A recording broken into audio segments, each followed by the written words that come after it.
High, আমি বৃষ্টি। আর 15th আগস্টের দিন আমি বহু যুগ পর বোধহয় সন্ধ্যেবেলা স্ট্যান্ডে গেলাম দীপালির সাথে। আর সেদিনকে স্ট্যান্ডটা খুব সুন্দর করে সাজিয়েছিল 15th আগস্ট উপলক্ষে।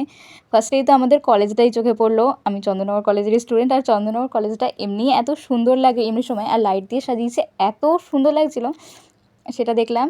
তারপরে সেদিনকে স্ট্যান্ডে অনেক স্টলও বসেছিল, সেখান থেকে আমি একটা ইয়াররিংস নিয়ে নিয়েছিলাম, যেটা ভীষণই প্রিটি। আর তারপর আমরা চলে গেছিলাম একটু ফুচকা খেতে। ফুচকা টুচকা খেয়ে রানীঘাটের দিকে গেলাম, সেইখানটাও দেখলাম সাজিয়েছে ভালোই। পুরো স্ট্যান্ডটাই সেদিনকে ভীষণ সুন্দর করে সাজিয়েছিল।